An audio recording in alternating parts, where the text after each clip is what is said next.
He was the son of a young woman named Caterina and the local notary, Sir Piero.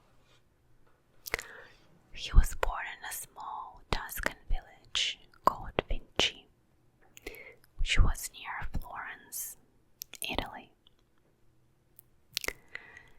Italians identified people by where they came from, so Da Vinci literally means from Vinci. His full name was Leonardo di Ser Piero da Vinci, which meant Leonardo, son of Piero from Vinci. And before we start looking at his paintings, I wanted to take a look at what inspired him and who were his masters who taught him to be the genius that he became to be. Okay, let's start. So one of the most influential artists of his time were Antonio and Piero Pollaiuolo. I'll show you here. And they were very important artists in Florence. They were the ones who pushed Renaissance art into a new era. So during that time, artists started looking back and studying ancient Greek and Rome sculptures like this. They started looking at anatomy, poses, muscles, and bones. Started studying the human body the same way the sculptors did. And they wanted to apply those same principles to the painting to make bodies look more real, dynamic, and more 3D-like.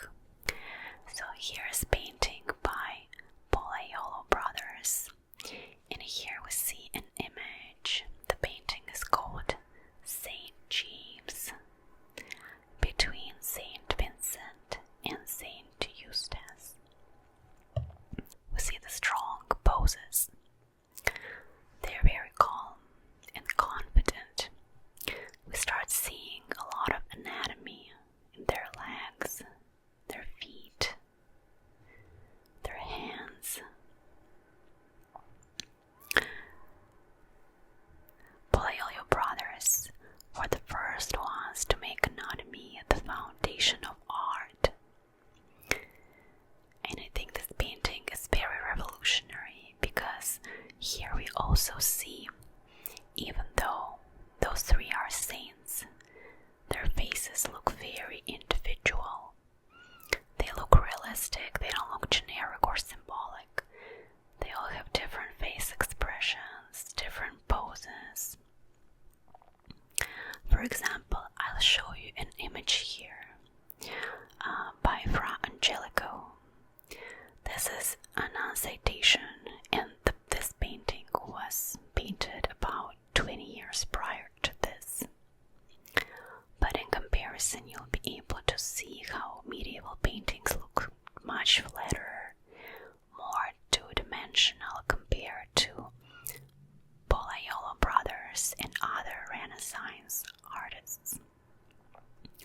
So we see here again artists who are highly influenced by anatomy studies.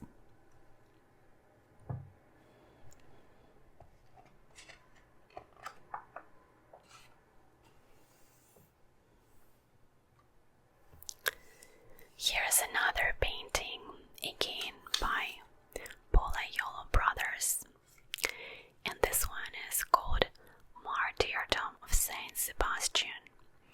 This one is one of the most powerful images of early Renaissance.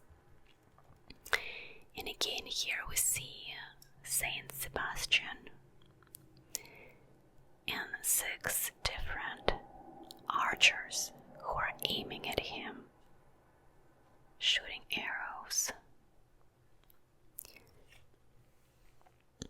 It's not only the religious story that is behind this painting,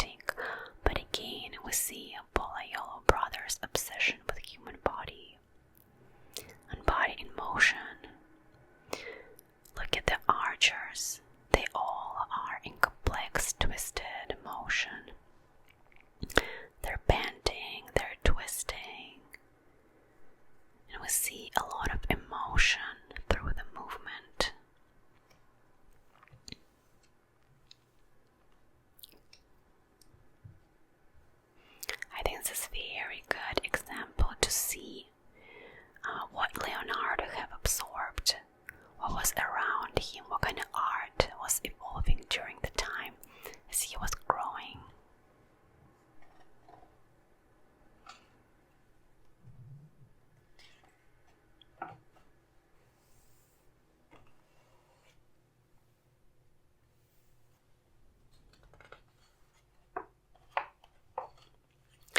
Okay, when Leonardo was 14, he was sent to Florence. That's where he actually would spend a lot of time living and working. He was sent to Florence to work in the workshop of Andrea del Verrocchio. That's him. And Verrocchio was one of the best artists of his time.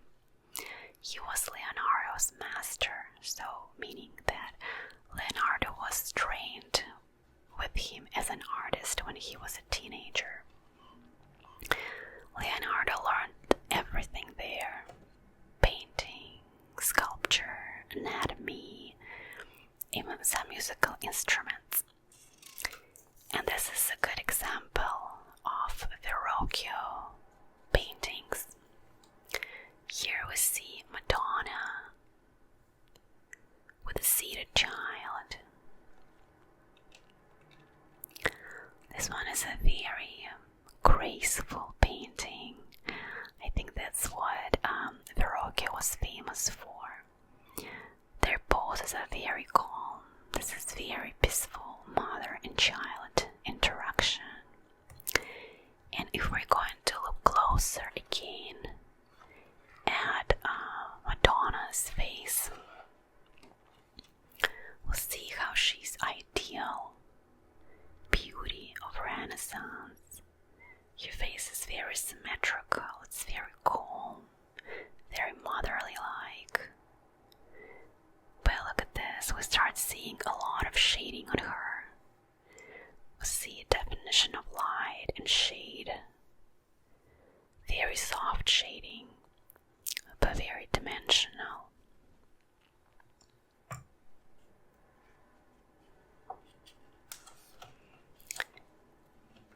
And then when we look at the Christ on her lap, look at this baby. Again, baby looks very realistic. Verrocchio was also doing a lot of anatomy studies during his time. He also used to be a sculptor. That's why we see very defined shapes. We see the volume, shades and lights. And later, Leonardo is going to study from him some of the things he's going to copy, and some of the things like his shading, he's going to improve and develop his own style.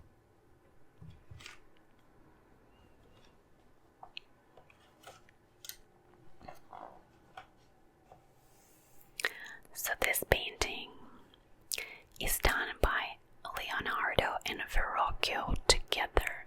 So here we see a master and young Leonardo working together.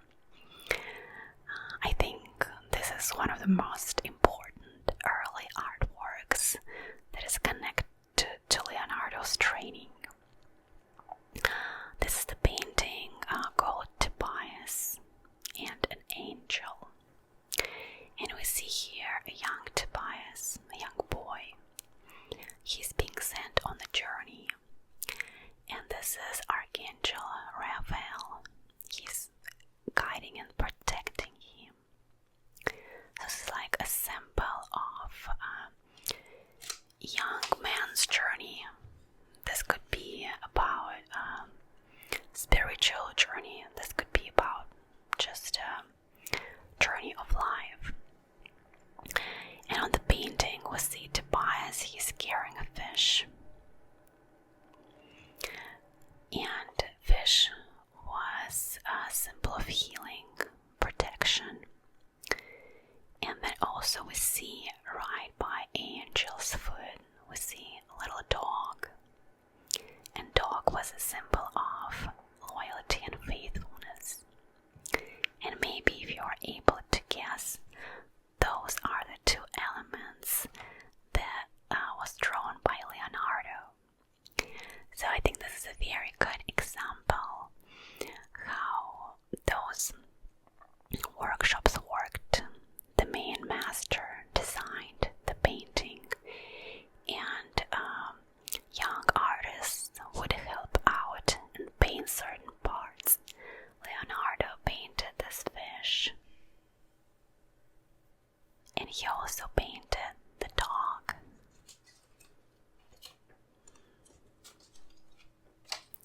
This dog. And here we see what's good about this painting. We can see very unique before and after moment in history, how Leonardo begins to surpass his master, because Leonardo's style is a little softer than Verrocchio's. Like even here, I think you can see in comparison, Leonardo loved painting hair and water. It was always very flowy and very gentle. And then we see this is the part that Verrocchio has painted. It's very defined. Not as soft, it's a little harsher than the part that Leonardo has painted.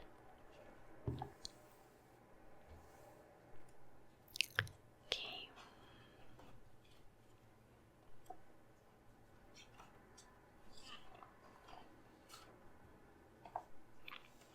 This is again a good example of, this is a Tobias's portrait closer. We can see Verrocchio's style of painting, which highly influenced Leonardo.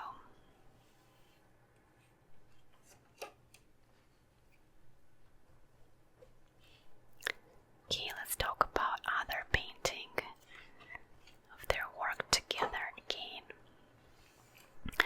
Well, this one is Baptism of Christ. This one again is done by Verrocchio and Leonardo together. Here we see again one of the most important paintings of entire Renaissance, because here finally Leonardo is going to announce himself to the world. This one is first confirmed work by him. Leonardo was only about 20 years old when he painted this. He was assisting Verrocchio in finishing this painting. And again, it's so fun to see two different artists on the same canvas working together. So here we see John the Baptist is baptizing Christ in the river Jordan. They're standing in the river. Above Jesus' head, we see Holy Spirit as a dove. And on the left here, we see two angels. I'll show you angels closer. Oops. Okay. Look at those angels. I'm gonna give you the hint. One angel was painted by Leonardo, and another angel was painted by Verrocchio. And if you guessed this angel was painted by Leonardo, you are correct. The angel on the left was painted by Leonardo, and the angel on the right was painted by Verrocchio. But I think it's easy to see how much softer is Leonardo's angel face. The skin is so soft. Let's take a closer look here. Look at him. Such a soft face. Beautiful shading. And those curls. phenomenal, girls. We can almost see angel breathing. That's how light and realistic he feels. Very calm facial expression. There's also a legend that after Verrocchio saw angel that Leonardo has painted, he said that he's never gonna paint again because that's how good Leonardo's work was. So here we see finally a student surpassing his teacher, learning from him but taking the best, taking his technique and making it even better.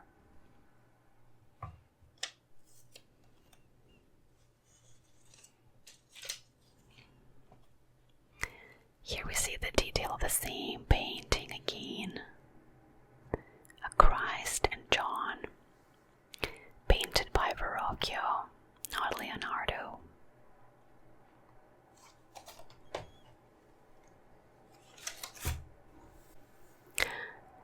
This one is a bust of a warrior in profile.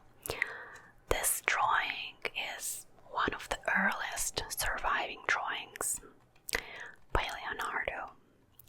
Here we see a profile of an older man, and this one is just an invented character. This is not a real person. I think this is a very good example to show how Leonardo loved painting human emotions and character. He was interested in psychology, and he was interested in showing human emotions through movement, through facial expressions. And I'll show you a couple examples.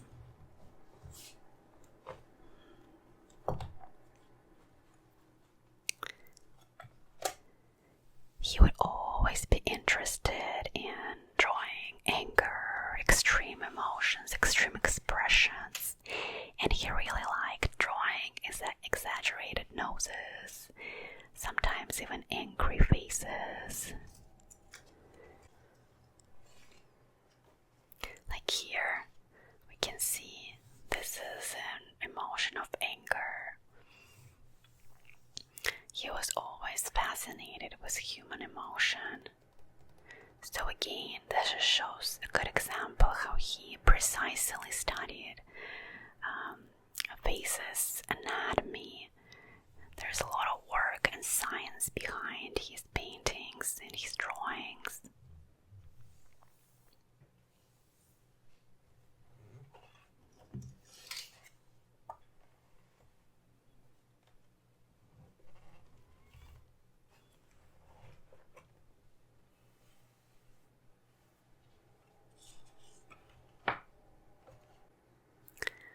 Okay, let's look at one of his first independent paintings. This one is called Annunciation. This is a full painting here. I'll show you a bigger version.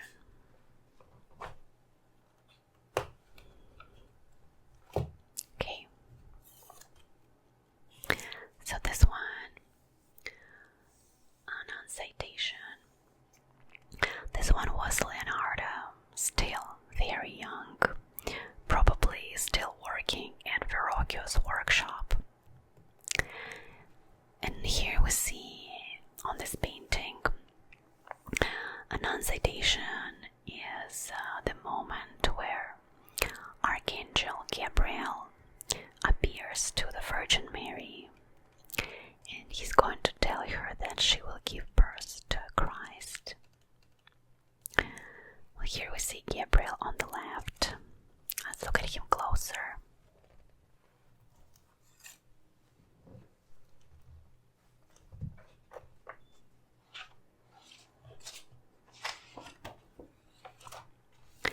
So this is Gabriel. He's holding a lily in his hand.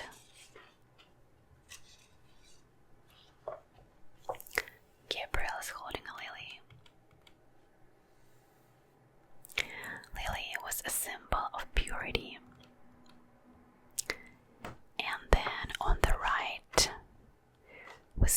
Mary. She's sitting on the right, reading a book behind a marble table. And then one of the most important things about this painting, I think, is here in the back there's a landscape. Let's look at it closer.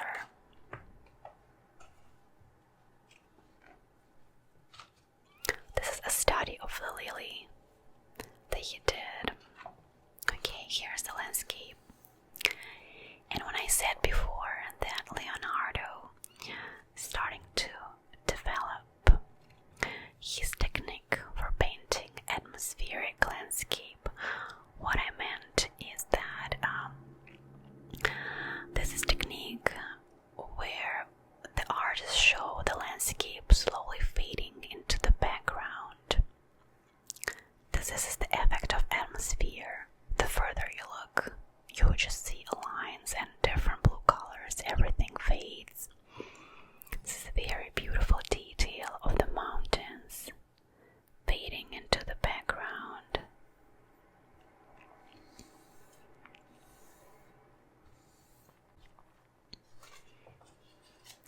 And if we look at the Gabriel wings,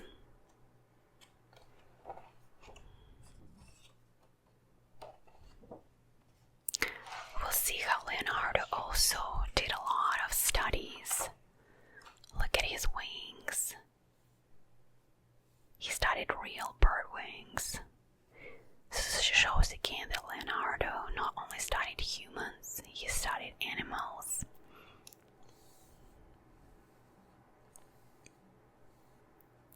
So unlike different annunciations, because the same scene was painted by a lot of different artists during his times, he feels very calm. There's something meditative about his painting. So this is very like subtle emotions. There's no drama. It feels very calm, very beautiful. So this was his beginning, him working on his own, developing his own techniques. This is, I think, where we're seeing the rising of a genius.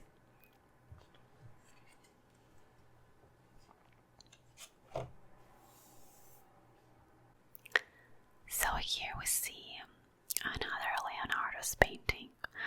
This is Portrait of Ginevra da Vinci. Hopefully I'm saying it correct.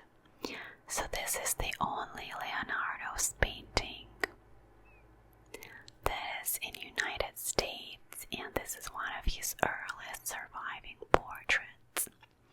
He painted her when he was in his 20s. So who was Ginevra da Vinci?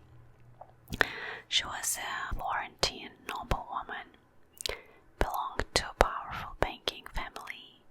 And why this painting is so famous, this one of his first psychological portrait, because before Leonardo, portraits were very stiff and symbolic. We see a thoughtful expression, we see emotional realism. So Leonardo also invents a new portrait style. He creates this three-quarter view. So this is not quite a profile, and on a full face, your face gently turns towards the viewer, just slightly. And another thing that we see here is again landscape, atmospheric landscape. I think Leonardo perfected himself even better. We see how painting slowly blends into the atmosphere, the landscape fades into the distance. And if we're going to be looking at other portraits by Leonardo, we're going to be seeing a lot of landscapes in the background. It's just so gentle, just beautifully fades into the background. So this painting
it looks so real and so gentle. Again, this is his obsession with anatomy and light and studying faces. Your face looks so alive, no harsh outlines. So, on this beautiful note, I'm going to end this first part. We looked at Leonardo's early paintings today, and next time we're going to move forward and look at him aging and developing his genius style of art. Thank you so much for watching. I hope you have a very relaxing day. Best wishes.